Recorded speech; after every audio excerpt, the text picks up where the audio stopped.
El aire de Ámsterdam en el siglo XVII era un denso tejido de salitre, especias exóticas y la implacable ambición mercantil, una atmósfera que, paradójicamente, albergaba tanto la promesa de la tolerancia más radical como el terror de la ortodoxia más férrea.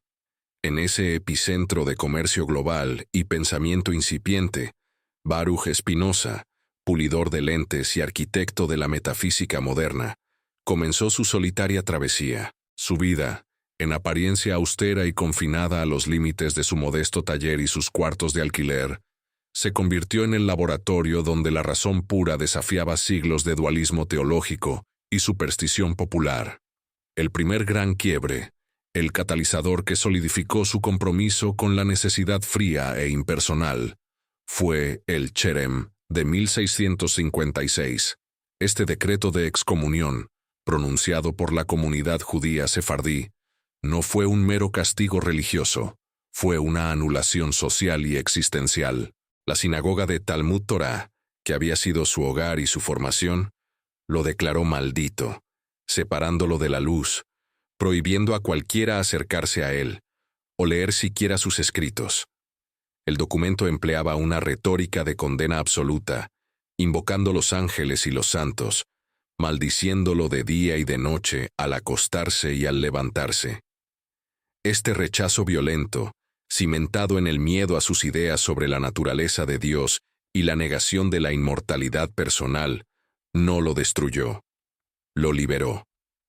El contexto cultural de la época, marcada por las secuelas de la Guerra de los 30 años y la efervescencia de la revolución científica, exigía un sistema que pudiera conciliar la fe y la razón sin caer en el dogmatismo ni en el misticismo descontrolado. Las sectas protestantes, las ideas cartesianas y la creciente influencia del empirismo inglés creaban un caldo de cultivo intelectual donde la verdad se buscaba con una herramienta nueva, la matemática. La excomunión de Spinoza lo arrojó a un vacío, donde solo podía confiar en la claridad y la distinción de su propia mente. Fue en este aislamiento forzoso donde concibió el método que intentaría, de manera casi obsesiva, librar a la metafísica de toda ambigüedad emocional y retórica. El mor geométrico. Esta elección metodológica, que estructura la ética a la manera de los elementos de Euclides, con definiciones rigurosas, axiomas autoevidentes y proposiciones demostradas con lógica implacable, era el escudo que Spinoza levantó contra el caos de la pasión humana y la falacia de la libertad de elección. Concebida popularmente, al obligar al lector a seguir una cadena de razonamiento ininterrumpida, desde la definición de la sustancia hasta la beatitud final, Spinoza buscaba demostrar que la verdad no era una revelación mística ni un consuelo subjetivo, sino una conclusión necesaria, tan inevitable como la suma de los ángulos de un triángulo. Este rigor implacable, sin embargo, sería malinterpretado como frialdad, y la misma estructura geométrica que buscaba revelar la verdad oculta la envolvería en un velo de dificultad analítica, el primer obstáculo para aquellos, especialmente los escépticos de corazón, que se niegan a aceptar la necesidad como condición primordial. El punto de partida del pensamiento spinociano fue la sombra monumental de René Descartes. Spinoza admiraba la valentía del francés al exigir una fundación racional para el conocimiento, pero consideraba que su solución dualista, la separación fundamental entre la res cogitans, sustancia pensante, y la res extensa, sustancia material, era un fracaso metafísico, una fuente inagotable de problemas insolubles, en particular el famoso problema de la interacción mente-cuerpo. La evolución del pensamiento de Spinoza fue, por tanto, una enmienda radical al cartesianismo. Si Descartes había permitido dos sustancias finitas, la mente y el cuerpo, creadas por un Dios externo, Spinoza argumentó que la definición misma de sustancia, aquello que existe en sí mismo y es concebido por sí mismo, impedía lógicamente la existencia de más de una. Este desarrollo llevó al núcleo de su obra, el monismo de la sustancia. En la primera parte de la Ética, Spinoza establece que existe una sola sustancia, infinita, eterna e indivisible, que él identifica como Dios o naturaleza. Deus sive natura. La estructura argumentativa de la ética comienza, de manera impactante, con esta premisa. Def ia def ote, donde el concepto de sustancia es esculpido con precisión matemática. El lector es forzado a aceptar, desde el inicio, que Dios no es un ser trascendente que interviene en los asuntos humanos, sino la totalidad inmanente de la realidad. Esta sustancia única se expresa a través de infinitos atributos, de los cuales los seres humanos solo percibimos dos: pensamiento, cogitatio, y extensión, extensio.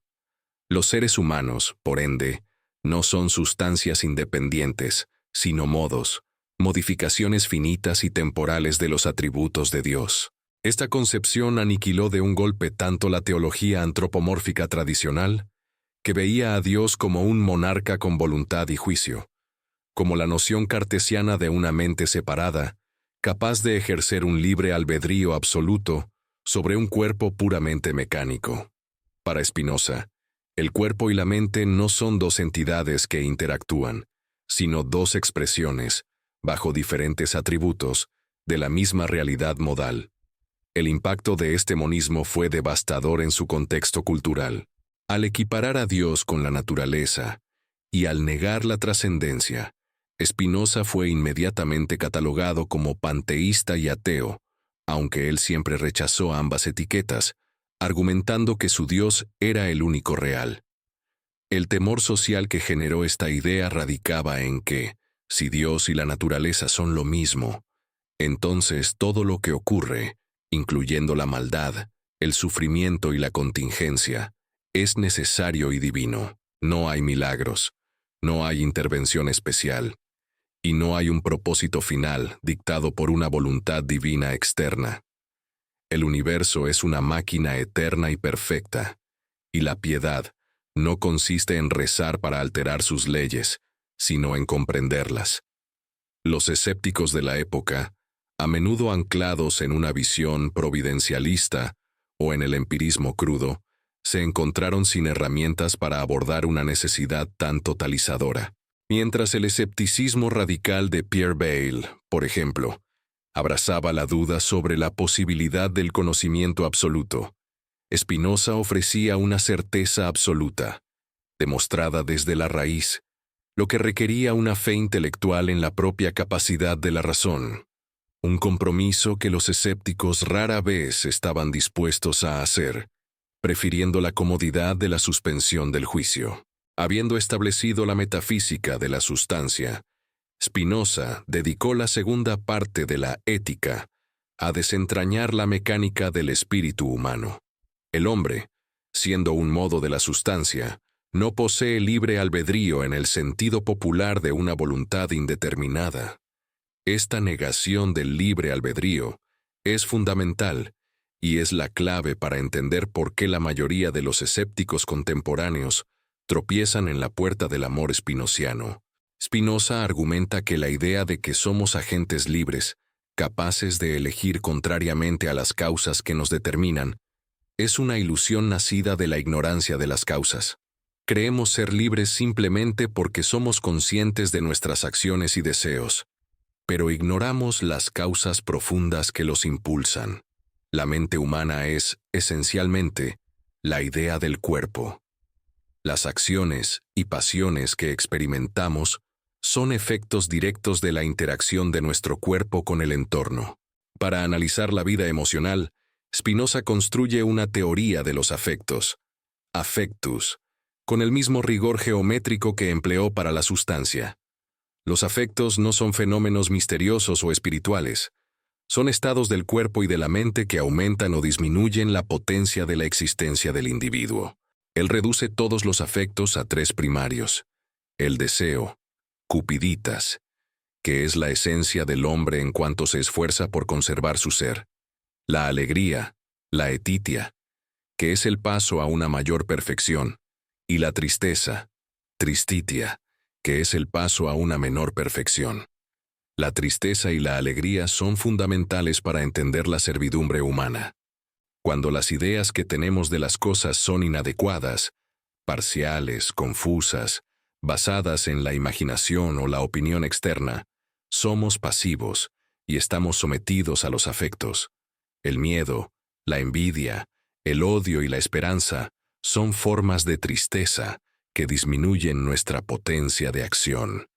El amor, en su forma pasiva, que no es el amor intellectualis Dei, es simplemente la alegría, acompañada de la idea de una causa externa. Si amamos a alguien, es porque esa persona ha provocado en nosotros un aumento de nuestra potencia, y nuestro apego es, en esencia, un reconocimiento egoísta de ese aumento.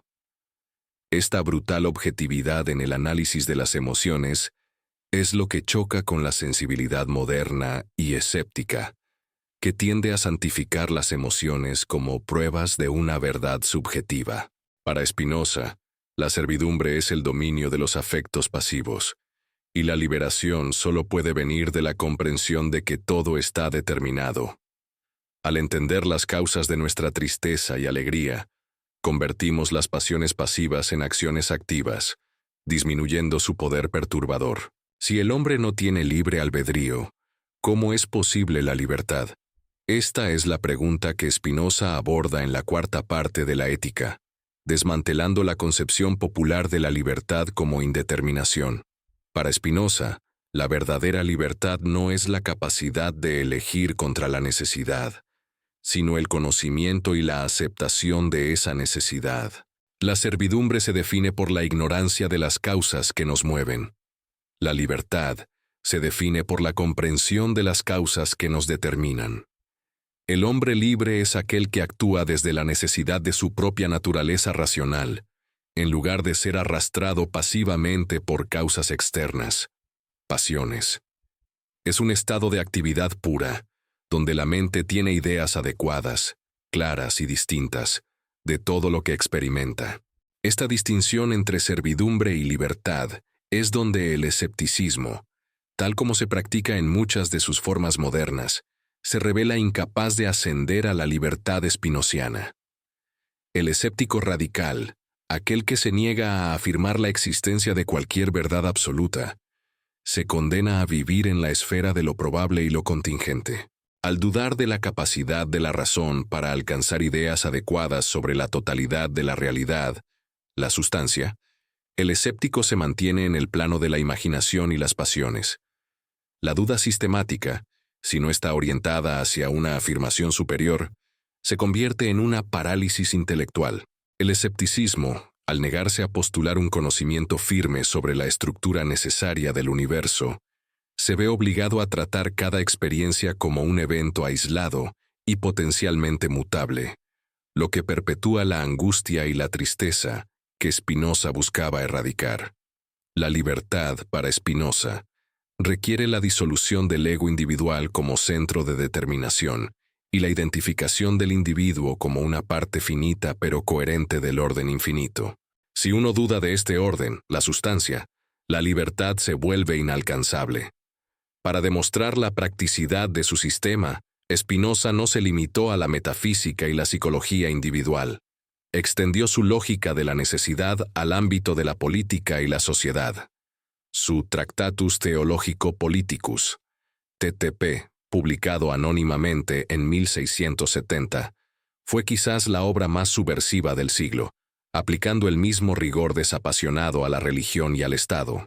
El contexto de su escritura era la amenaza constante de la guerra civil religiosa y la tiranía teocrática.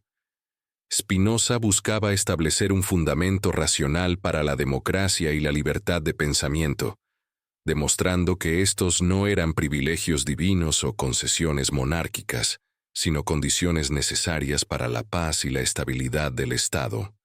En el TTP, Spinoza realiza una crítica histórica filológica de las Escrituras, algo inaudito para la época, demostrando que la Biblia, lejos de ser un texto dictado literalmente por Dios, es un conjunto de documentos humanos, históricos y culturalmente situados, escritos para fomentar la obediencia y la piedad en un pueblo particular. Él argumenta que el verdadero mensaje de las Escrituras es la obediencia simple a la justicia y la caridad, no la adhesión a dogmas metafísicos complejos que él veía como invenciones de clérigos ambiciosos. El impacto fue doble. Por un lado, secularizó la exégesis bíblica. Por otro, demostró que la función de la religión es primariamente ética y social, no epistémica. En cuanto a la política, Spinoza establece que el poder del Estado se fundamenta en el ius naturale, el derecho natural, que es simplemente la potencia de cada individuo para preservar su ser. En la sociedad, los individuos ceden parte de su potencia a la autoridad soberana, el Estado, no por un mandato divino, sino por utilidad y necesidad racional. El mejor Estado es la democracia, ya que es el que más se acerca a la condición natural, pues permite que la mayor cantidad de potencia racional se ejerza. La principal tarea del Estado es garantizar la libertad de filosofar, libertas philosophandi, no porque sea un derecho inalienable concedido, sino porque la represión del pensamiento es inherentemente contraproducente e imposible de sostener. El Estado que intenta controlar las mentes de sus ciudadanos solo fomenta la hipocresía y la rebelión. La influencia de este pensamiento en la Ilustración, Locke, Bayle, y en los fundamentos del constitucionalismo moderno fue incalculable, ofreciendo una base puramente racional y desprovista de superstición para la libertad política, un ejemplo práctico de cómo la comprensión de la necesidad lleva a la mejor organización social. Llegamos ahora al pináculo de la ética, y al concepto que el título de esta reflexión sugiere que Spinoza intentó ocultar bajo el peso de su demostración geométrica: el amor intellectualis Dei, amor intelectual de Dios. Este concepto, presentado en la parte quinto, de la potencia del entendimiento o de la libertad humana, es la recompensa metafísica por haber aceptado la totalidad y la necesidad. No es un afecto pasivo, una emoción turbulenta o un amor romántico. Es la alegría más alta y más duradera. Para alcanzarlo, el individuo debe ascender a la tercera clase de conocimiento, la ciencia intuitiva. La primera clase es la imaginación, ideas inadecuadas. La segunda es la razón, conocimiento discursivo, deducción. La tercera clase es la intuición, que permite ver las cosas no como contingentes o separadas en el tiempo y el espacio, sino subespecie a eternitatis, bajo la especie de la eternidad, es decir, como partes necesarias del único sistema infinito. Cuando la mente alcanza esta visión, comprende que todas las ideas y pasiones que antes la perturbaban son efectos necesarios de causas infinitas. El amor intelectual de Dios surge directamente de esta comprensión intuitiva. Es la alegría que acompaña a la idea de Dios, la sustancia, como causa de uno mismo. No es que amemos a un Dios personal, sino que la mente, al comprenderse a sí misma como un modo finito determinado por el orden infinito, experimenta un gozo puro en esa unidad. Este amor es intelectual, porque es una actividad de la mente pura, libre de pasiones, y es eterno, en la medida en que la mente concibe las cosas eternamente. La ocultación no es maliciosa, sino metodológica. Spinoza tuvo que construir todo un universo de necesidad, despojar al hombre de sus ilusiones de libre albedrío y definir la servidumbre de los afectos, antes de poder revelar que el fin último de la existencia no es la resignación fría, sino la beatitud jubilosa, derivada de la comprensión. El amor intellectualis Dei es la verdad liberadora que el escepticismo, atascado en el plano de la contingencia y la duda, nunca logra aprehender. El dilema central del escéptico, especialmente el moderno, se revela aquí. La filosofía escéptica, en su forma más pura, opera en el reino de lo fenomenológico. Se pregunta si podemos conocer la verdad, si nuestras percepciones son confiables, y si el lenguaje puede capturar la realidad. Se enfoca en la limitación de la mente finita y en la incertidumbre del mundo externo. Por el contrario, Spinoza exige una renuncia total a la contingencia. El escéptico que valora la contingencia como la prueba de la libertad o la diversidad, se niega a someterse a la necesidad de la sustancia. Para el escéptico, el amor es una emoción contingente, una construcción social, un fenómeno neuroquímico o un acuerdo mutuo basado en la probabilidad de placer futuro. Es, en el mejor de los casos, una pasión pasiva, alegría acompañada de la idea de una causa externa. Esta visión, al negar la posibilidad de un conocimiento total y necesario del orden del universo, impide la trascendencia al amor intelectual. El escéptico permanece atrapado en la segunda clase de conocimiento, la razón discursiva, que puede analizar las causas inmediatas, pero nunca la causa infinita y eterna de sí mismo. La duda metódica, si se hace un fin en sí misma, se convierte en una nueva forma de servidumbre afectiva. La incapacidad de afirmar con alegría. Spinoza ofrece un camino para trascender el dolor de la existencia finita. Si sufrimos, es porque vemos nuestras ideas como separadas, incompletas y finitas. Si alcanzamos la beatitud, es porque vemos que nuestra existencia es una expresión necesaria del ser infinito. El amor, en su forma más elevada, no es un sentimiento hacia otra persona o una deidad tradicional, es la mente misma, en la medida en que comprende su conexión eterna con el orden de la naturaleza. La verdad que Spinoza tuvo que ocultar tras el rigor de la geometría fue esta conclusión eudaimónica. La realización plena del ser humano no reside en la búsqueda de la libertad de elección, sino en la comprensión de su necesidad, que es la fuente de la alegría más perfecta. Su legado, que influyó profundamente en figuras tan diversas como Goethe, que lo llamó santo y excomulgado, y Nietzsche, que admiró su negación del libre albedrío moral, es el desafío final a la vanidad humana, que solo al despojarnos de la ilusión de ser centros separados de voluntad, podemos comenzar a amar la totalidad que somos, y esta aceptación es la única forma de conocimiento que puede erradicar la tristeza. La ética permanece como un monumento intelectual, no solo por su radical monismo, sino por la audacia de proponer que el amor más verdadero requiere la negación de la contingencia que tanto aprecian los corazones escépticos. El escéptico, al buscar constantemente las fallas en el sistema, la excepción a la regla o la prueba de la indeterminación, se niega la visión intuitiva que unifica todo. La verdad oculta de Spinoza es simple y aterradora. La liberación del sufrimiento exige ver el mundo y a uno mismo no con la esperanza de cambio, sino con la alegría de la comprensión inmutable.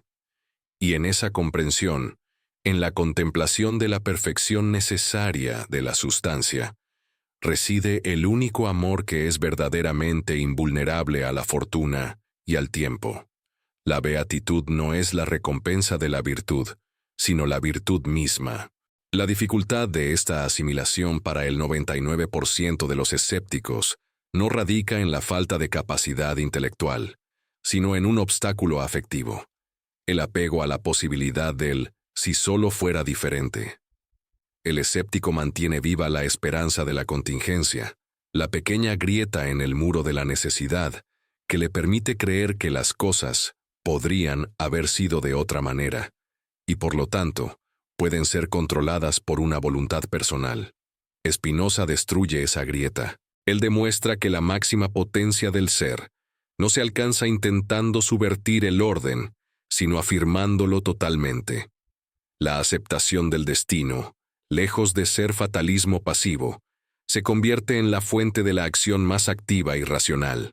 Este proceso de despojamiento, de desmantelar la ilusión del ego separado, es la parte del camino que la mayoría de los pensadores y la inmensa mayoría de los individuos encuentran demasiado ardua, prefiriendo quedarse en el cómodo territorio de la queja y el juicio moral. El escéptico moderno, a menudo influenciado por el existencialismo que valora la angustia de la elección, o por el empirismo que idolatra la evidencia sensorial sobre la deducción metafísica, ve la necesidad spinoziana como una prisión. No logran ver que, para Spinoza, esa prisión es la única puerta hacia el amor incondicional. El amor intellectualis Dei es, en última instancia, el amor a la propia existencia en su forma más fundamental, no como una entidad aislada, sino como un eslabón eterno e irreemplazable en la cadena de la causa infinita. Solo cuando el escéptico abandona la necesidad de dudar del sistema total, puede abrazar la alegría de su lugar en él.